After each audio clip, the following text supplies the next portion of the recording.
So yeah, welcome to everyone to this webinar with Dr. Hillary Bennett on making sense of mental wellbeing at work, obligations and opportunities. Before we get started, I just sort of outline what we do at Govn365. So we work with the governance group, which is usually the board and the CE or the executive team, to help the organisation understand their blind spots, risks, and strengths, and then we help them in terms of prioritising and adding value going forward. So that's our aim, and obviously one of those risks or blind spots can be mental wellbeing, which we'll talk about. So Dr. Hillary Bennett is a registered psychologist, 40 years experience in assisting organisations to deliver innovative and customised solutions to organisational health and safety challenges, so not just about mental wellbeing.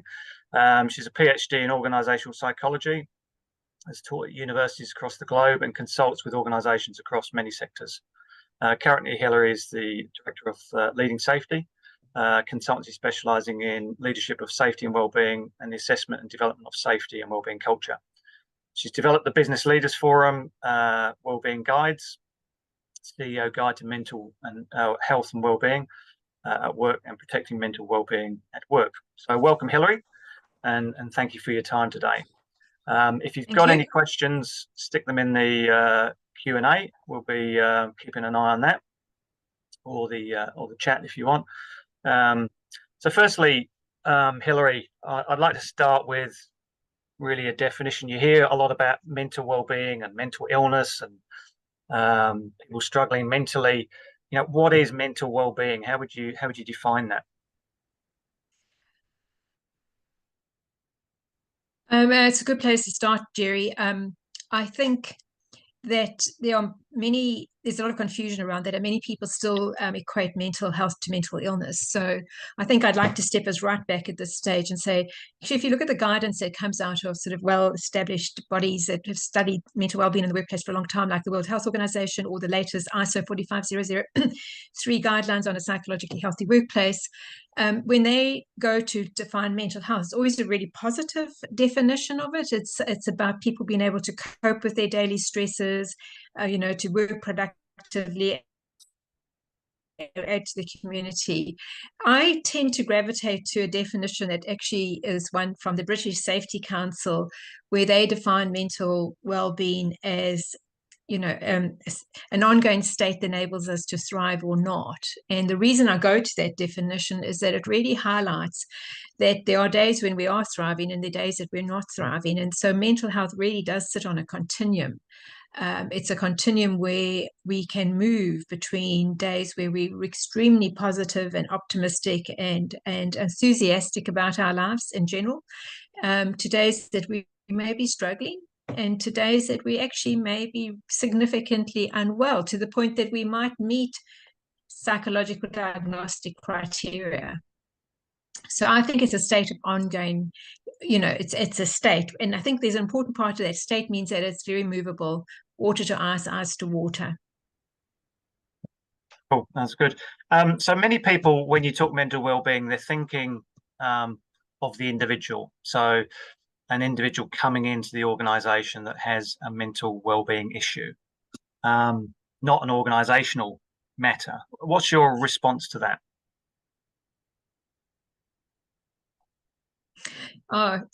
Interestingly, I was just running a workshop just last week with a group of senior managers, and one of the managers challenged me on that and said, how can we be responsible for mental well-being in our workplace, because it's all about what is happening in people's personal lives. So there is still a strong view for many people that well-being is a personal issue. But if you go back to my definition, that, it's an ability for, a state in which we thrive or not thrive. The point is, we all have mental health every single day. Every single one of us is on that continuum every single day. Where we will be is very subjective. So of course, if we've got a whole lot of stuff happening in our personal lives, that will impact on our mental health that we bring into the workplace on that particular day. But similarly, what happens in our workplace will impact on. So although I can clearly argue that no organization can be held responsible for what's happening in people's personal lives. They absolutely need to acknowledge that mental health is holistic. We bring our health both ways. And so I will strongly position that legislation that is quite clear around that is that we have legislation says that the work should not harm people both physically or mentally. And so that's an acknowledgement that actually some of the distress people will experience isn't coming from their work. That doesn't mean to say that all of us won't have issues in our personal lives that we're dealing with as well. So I think it's very holistic, and we can't separate these things out as clearly as some people would like us to. Yeah.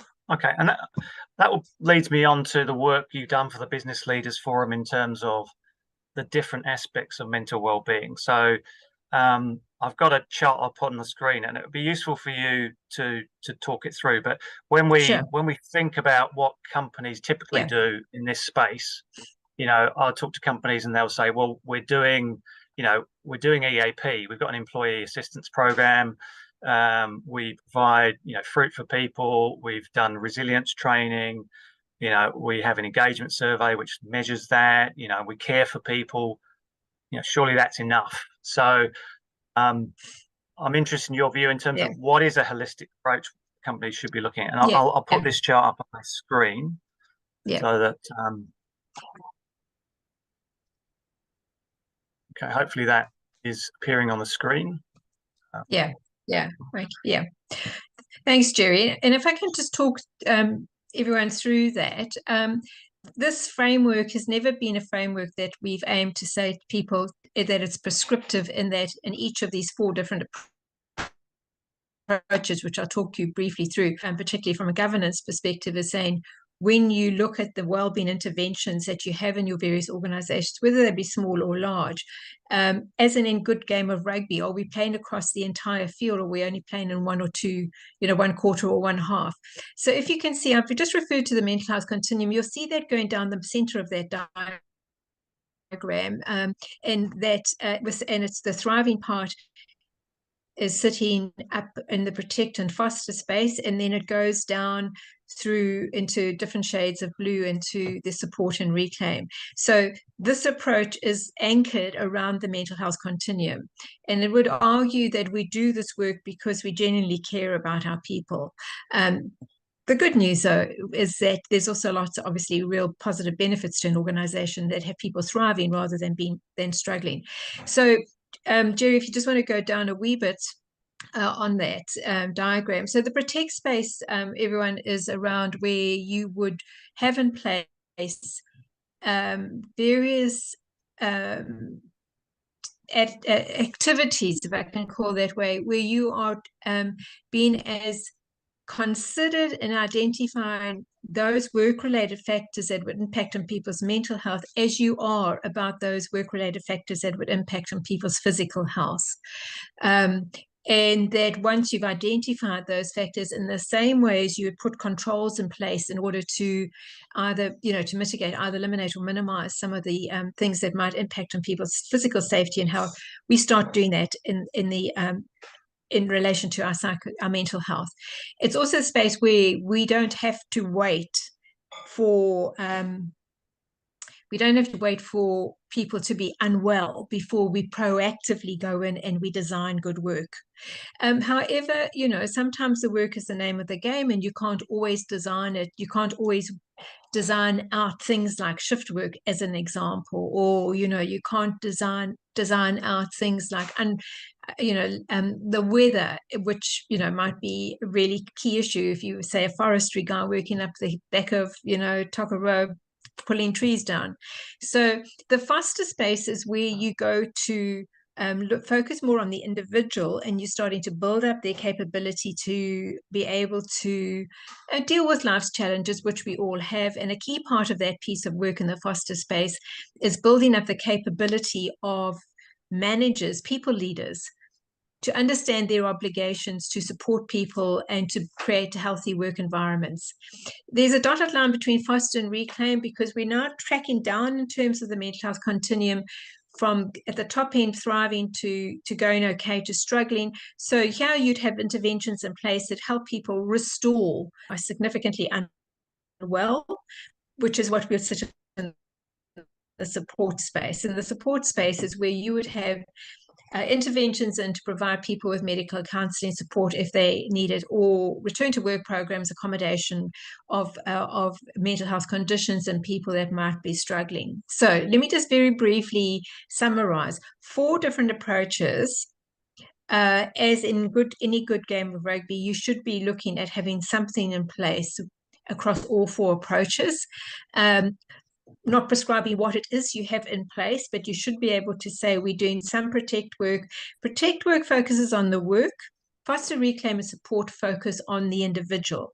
What we have seen in the workplace, and I've seen this because I've worked in this space for an awful long time, is that we still very quickly migrate to doing individual worker-related interventions. We toughen up our people, we try and fix our people, and we very often leave the work unexamined or unexplored.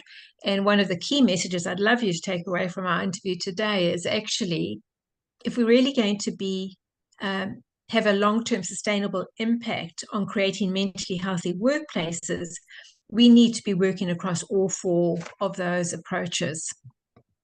Sorry, Gerry, I could probably go on for a long time on that, but this probably gives people a sense. And obviously you can access those materials off the Business Leaders Forum's website. Yeah, no, that's good. So if you gave examples of, typical things an average organisation would do in each of those different areas, what would they be? So you would be looking at identifying your critical risks to mental health. Now, you can do that in very structured ways. You can see across Australia, people are developing surveys. The Business Leaders Forum supported some work in terms of a process to identify it.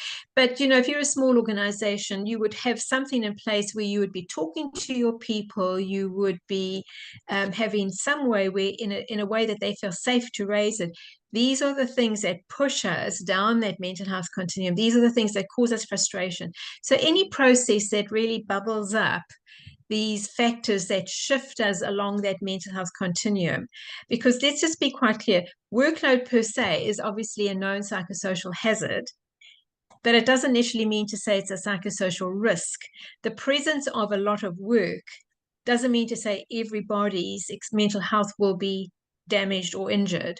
So we have to be saying what are the key things that have the potential here, and you can do that through conversation, or you can do that through more structured process. But the question is, to the extent that it's actually impacting on where I sit on that continuum.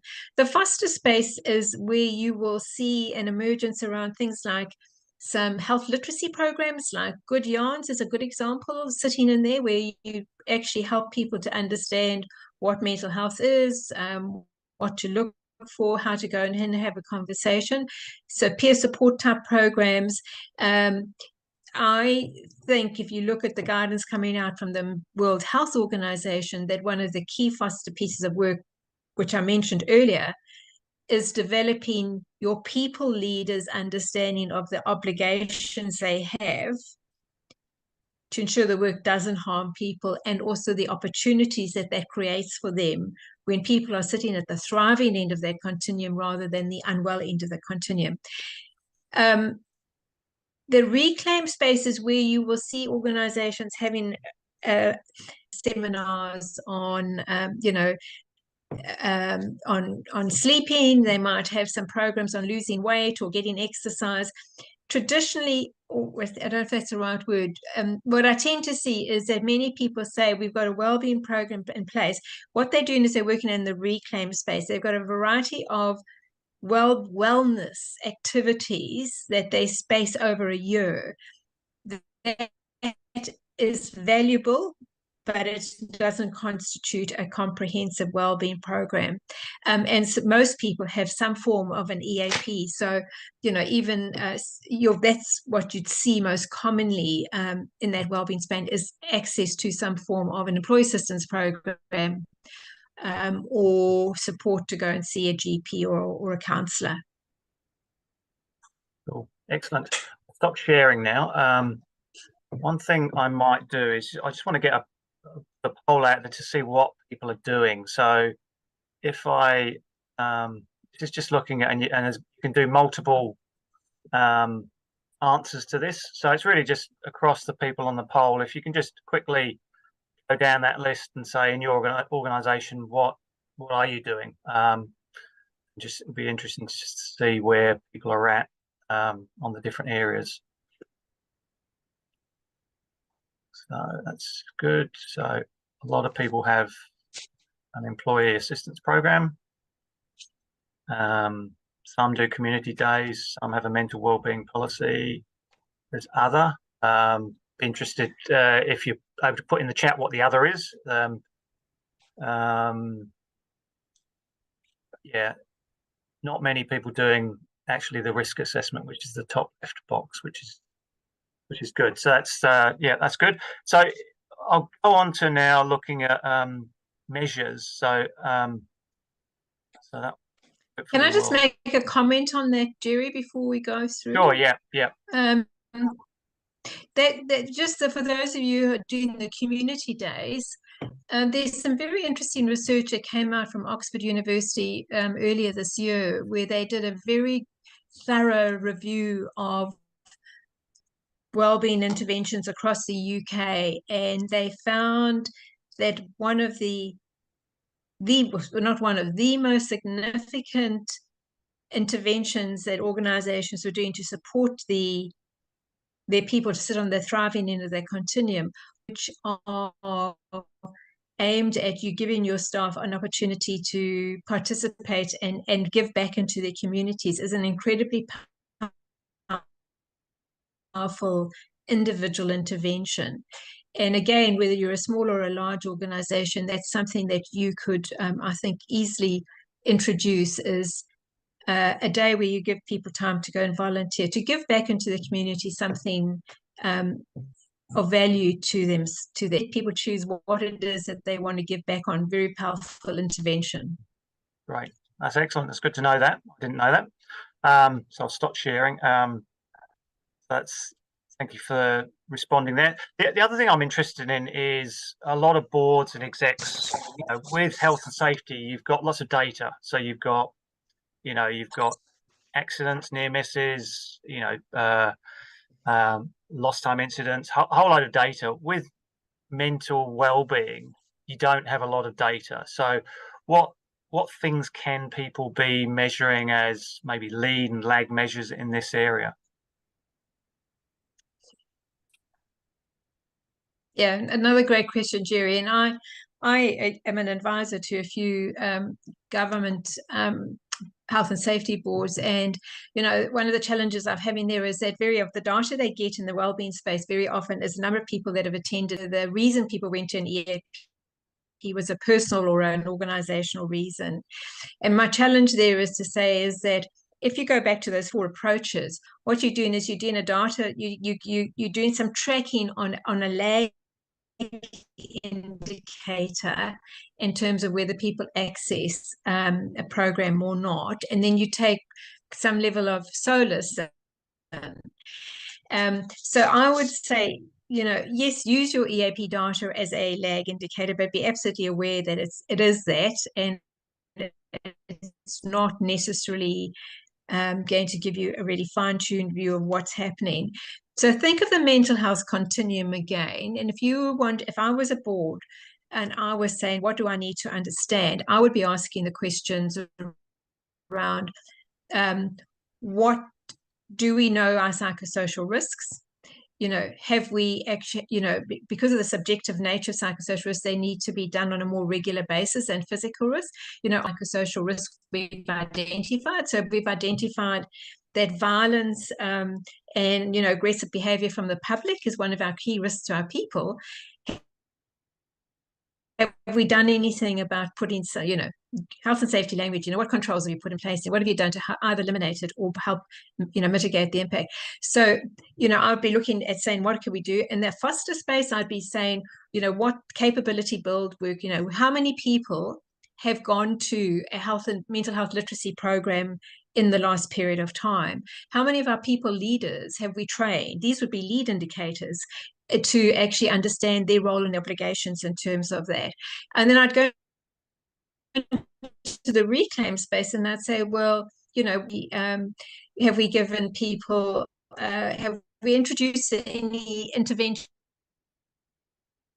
like, let's see who can lose the most weight or who's done the most exercise? Or I'd be looking for evidence, because that's what the board wants, isn't it? Assurance that the organization is doing things that will help people sit on that thriving end of that continuum more so than on the unwell side. So just measuring your EAP measures, which is what most people do, is simply going to get a measure of the number of people that are currently sitting on the struggling end of that mental health continuum, and you don't even need to know the reason why. So if you're going to collect data, make sure you get data from each of those 4 approaches is my guidance. Then you'll get a good mix of lead and lag indicators. That's good. From your experience, what are the biggest workplace issues that impact on people's mental well-being? So not necessarily people bringing things in from outside, but things that actually organizations exacerbate or cause. Yeah.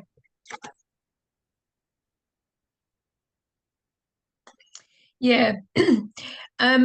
I've actually just been doing a little bit of work on that for myself, because I'm getting that question.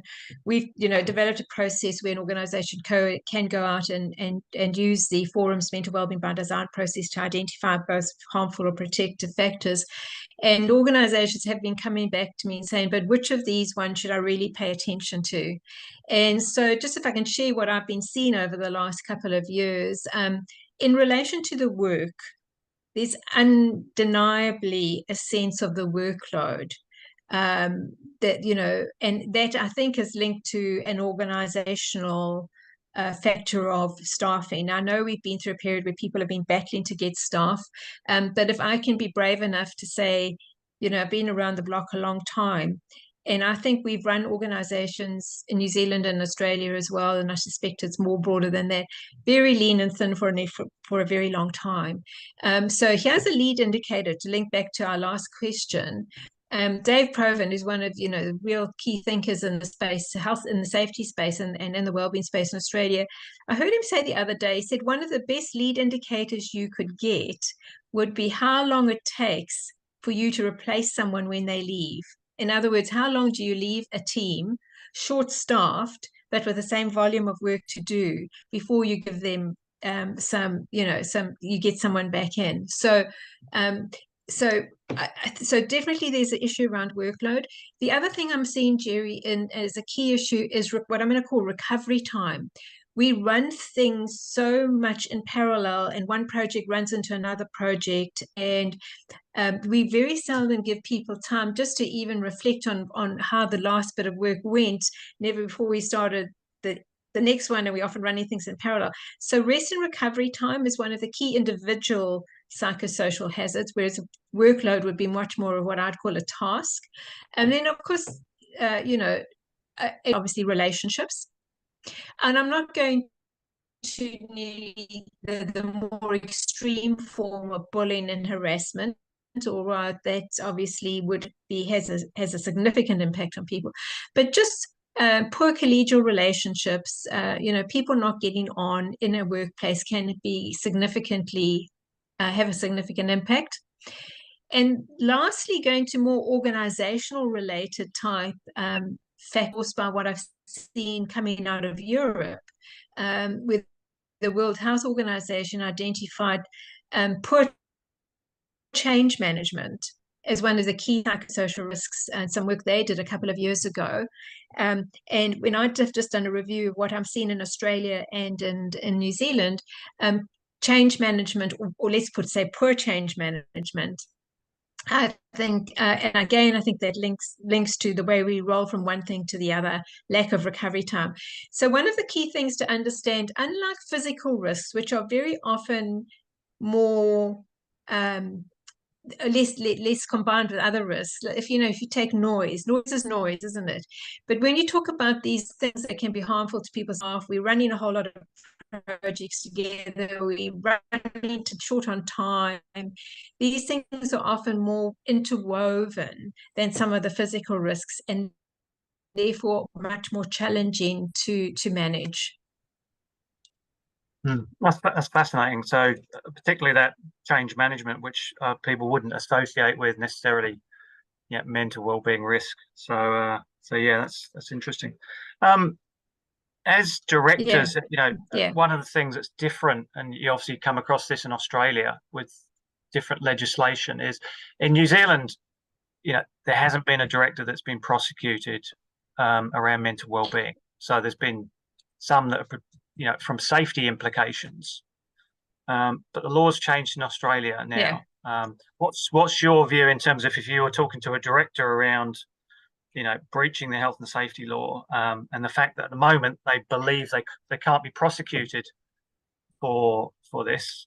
What's your view in terms of where that's going to go in the future? I would say to be very wary if that is your view, because just with an ear to the ground and just some sort of exposure I've had to WorkSafe as our regulator in New Zealand space has been, they are really intent in trying to ensure that there is a real focus on mental health in the workplace. I think one of the challenges there, and that's where I think a lot of boards and directors are taking some comfort, which I think they shouldn't be taking from, is that there hasn't been a prosecution. It's much more difficult to prosecute in this space, because if you think of a residential building, you fall off the scaffold and you hurt your back, the damage is there. It's black and white. We know exactly what the harm actually is.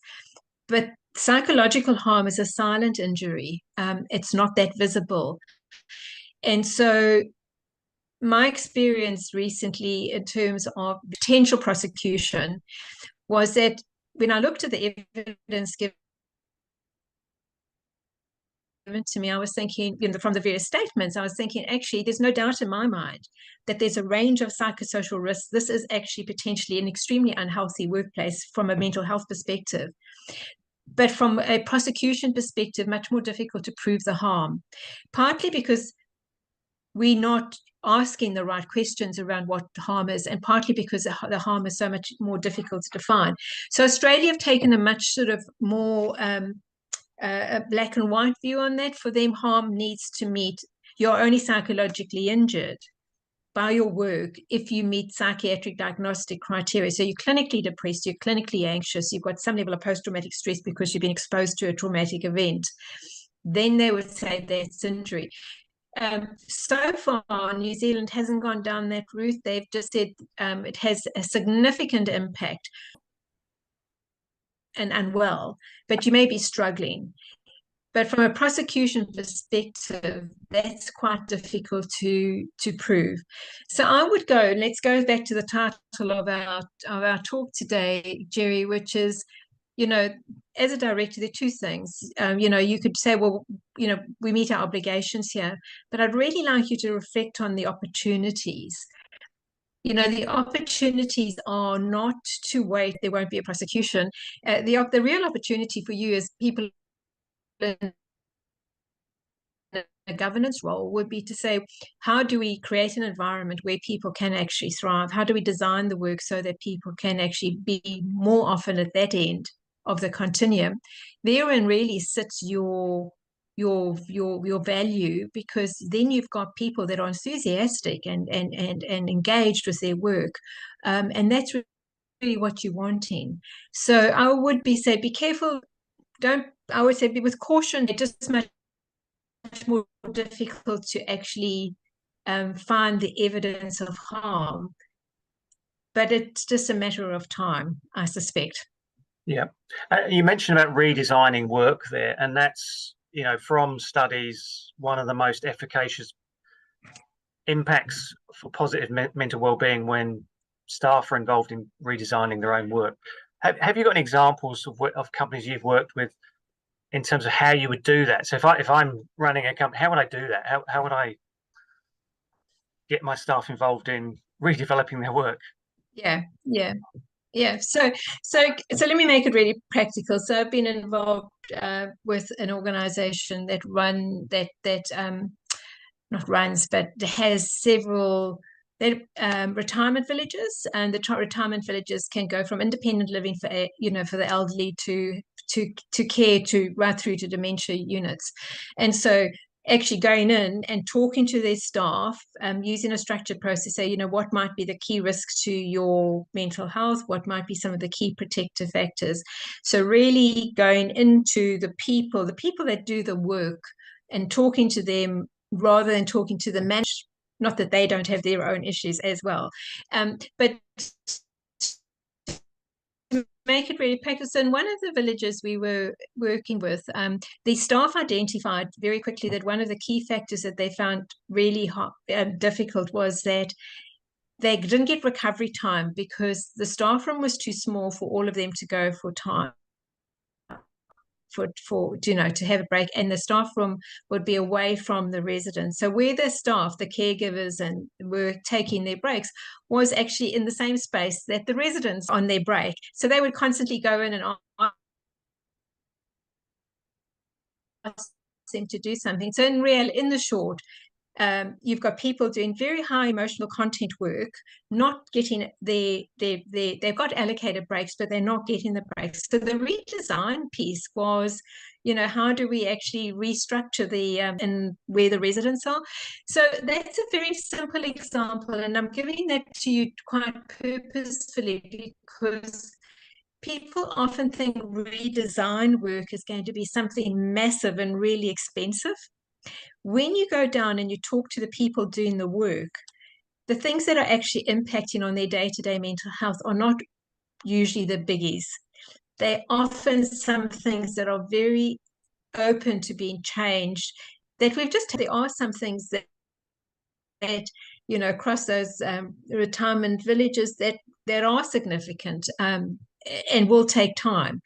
So I suppose what I'm saying, redesign work is where you actually listen to the people and you go in and you try and actually change the way the work is managed or the way the work is organized or the way the work is so designed, managed, and organized. That's your key goal.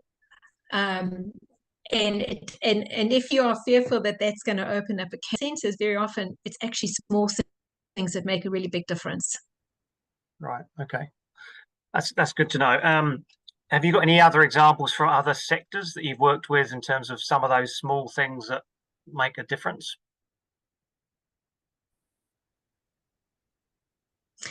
One of my colleagues at the moment is working in the banking sector, and one of the things that they've done is take much more control over how they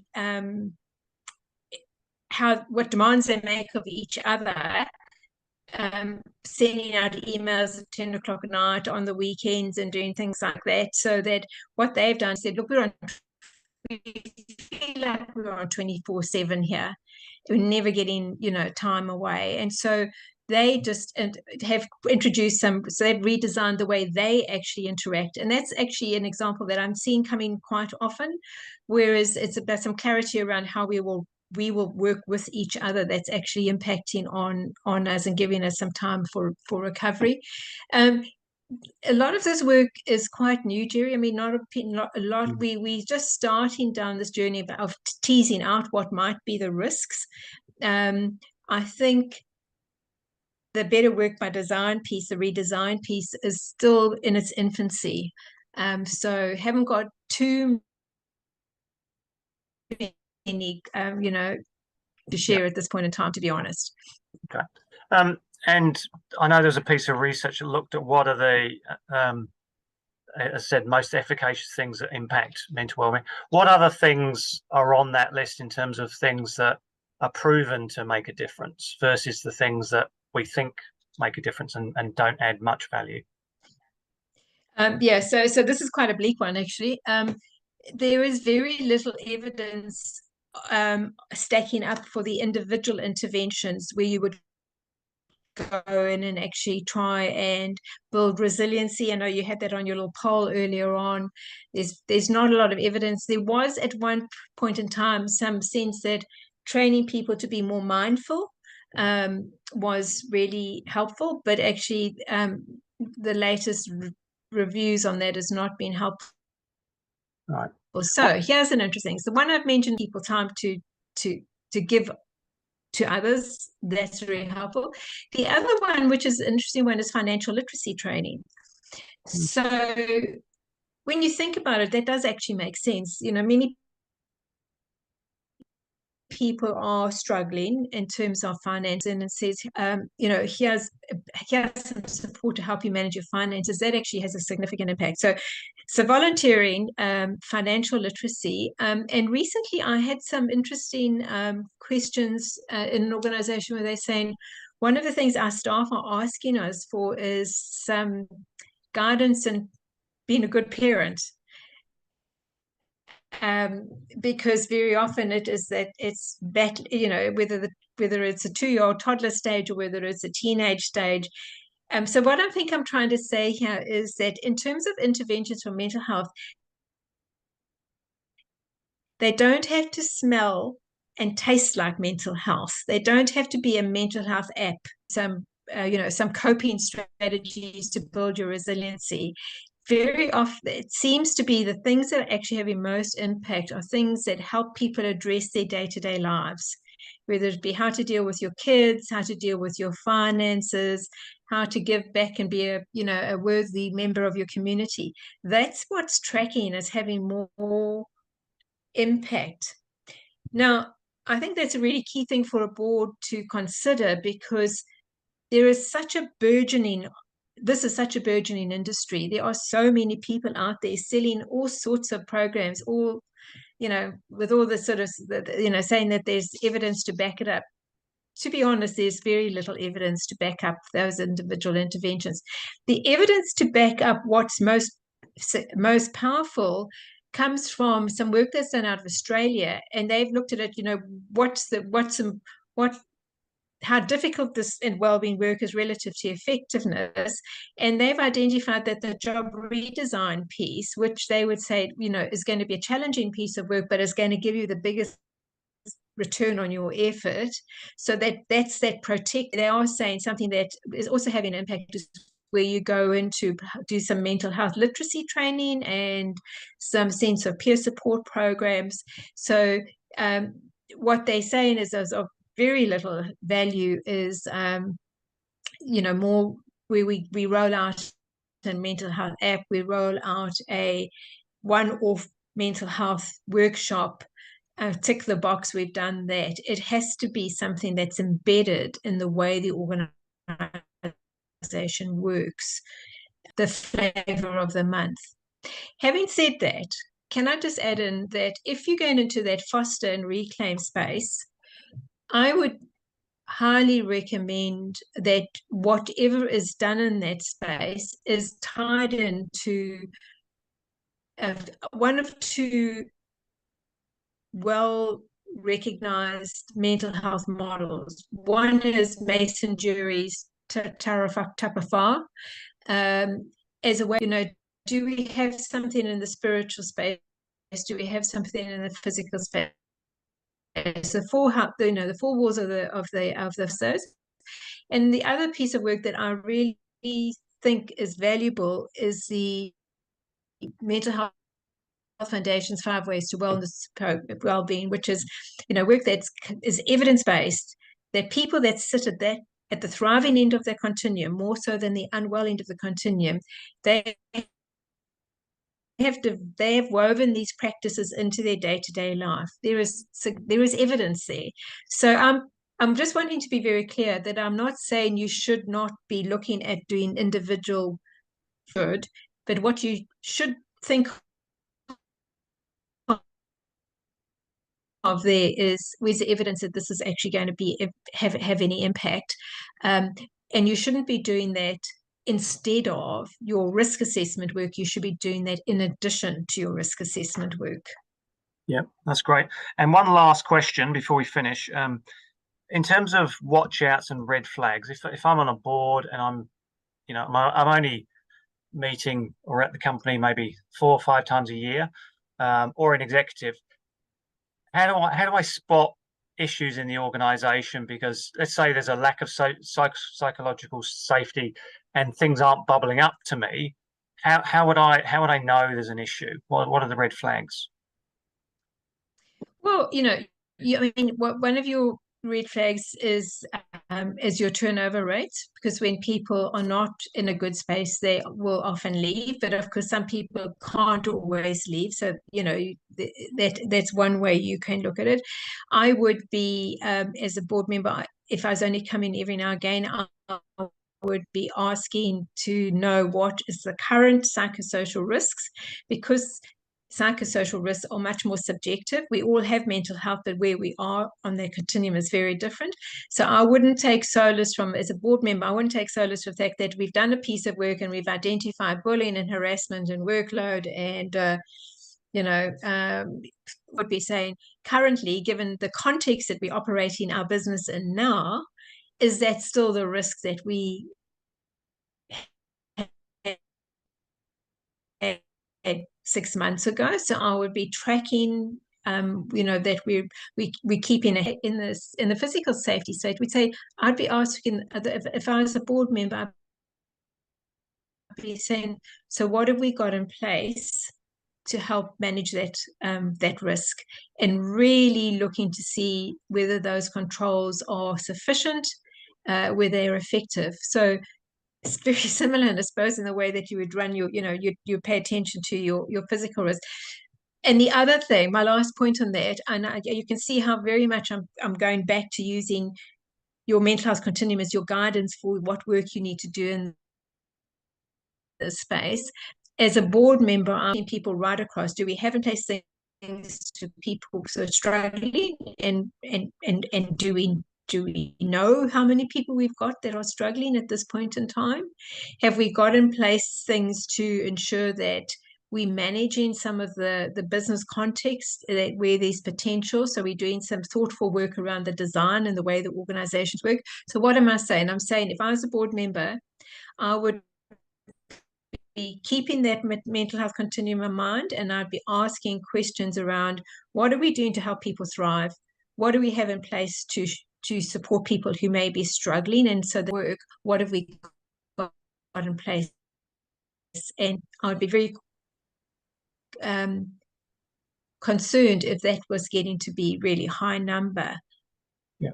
Because, we're obligated not to show the work doesn't harm people. So, yeah, that's brilliant. So I hope that's helpful.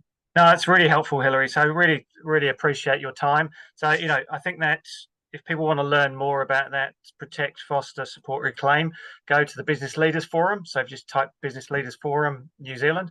There's a whole load of resources around mental wellbeing that you can use with your organisations that Hillary's developed. I really like the piece about volunteering. There's some really low-cost, cheap simple ways of any organisation, doing things that will actually proven to help. So the volunteering, I think actually having those conversations around the psychosocial risks and pulling them up however you bubble them up. And I think change management is another one that I wasn't really aware of, and some other simple ones that you can get other organizations to come in and help you around. Financial literacy, a lot of the banks will come in and do that for nothing. My experience, they'll come in and provide someone to do, to help your staff in that area. So yeah, some great ideas and flags. If anyone wants to know more, you can email me. I can put you in touch with Hillary. We will have this. It's recorded, so this will be on the website. I'll put a post about it later on as well. So thanks everyone for joining. Thank you, Hillary, for taking the time out. Really appreciate it. And hope you all have a thriving day, and your mental well-being's in a good space. And more importantly, you're impacting others in your organisation to be thriving. So thanks everyone. Have a great day, and we'll talk to you soon. Thanks, Gerry.